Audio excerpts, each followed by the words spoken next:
Malgré les apparences, la vie n'est pas toujours idéale en terre promise.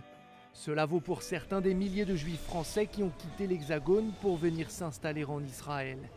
L'intégration y est difficile et la couverture sociale moins avantageuse qu'en France. À Israël!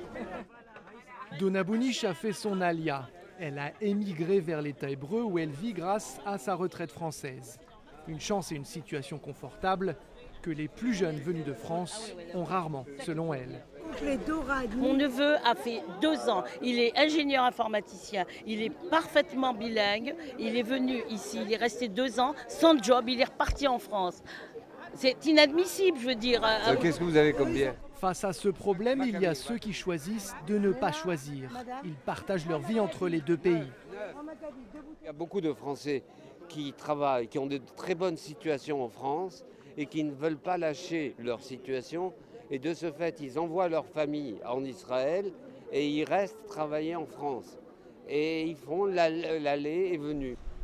Outre les difficultés économiques, il y a la barrière de la langue. Et dans le domaine de la santé, ça ne pardonne pas. C'est pour la prise en charge de Feshva Esrei? Je ne sais pas ce que c'est, moi, en français, en hébreu. Voilà, c'est ça qu'elle voulait, qui lui manquait. Alors, je vais tout vous laisser.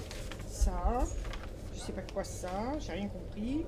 Conscient de l'incapacité de certains Français à apprendre l'hébreu, Ah bon? Venez, asseyez-vous. le docteur Thierry Gage a créé la première clinique francophone d'Israël. Elles sont parfaites.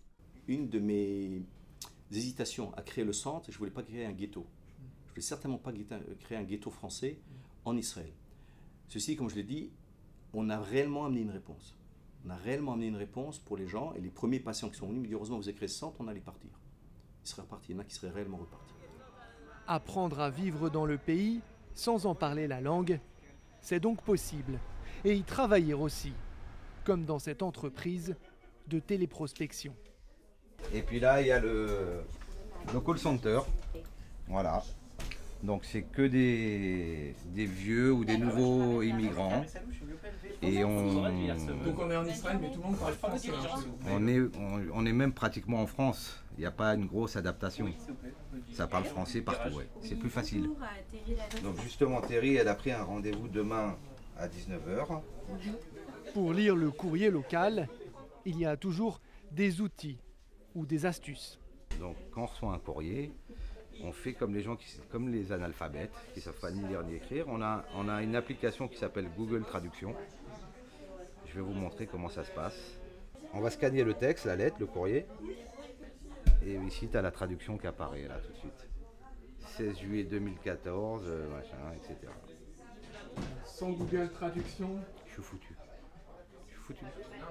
Sinon, il y a une autre solution, c'est tu regardes en bas, il y a des chiffres et tu envoies le chèque. C'est tout.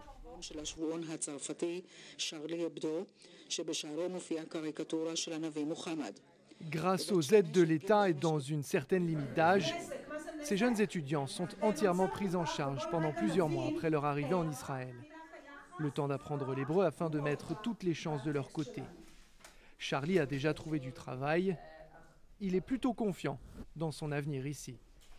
Maintenant, dans tous les projets qu'on entreprend, il y a des risques que ça échoue, mais bon, il faut bien préparer ça. C'est-à-dire qu'on ne peut pas partir du jour au lendemain en se disant tiens, je vais partir là-bas et puis je verrai ce que je fais sur place. Non, ça se prépare. En 2014, l'émigration juive de France vers Israël est devenue la plus importante au monde. En revanche, il n'y a pas de chiffre officiel sur le nombre d'immigrants qui finissent par repartir.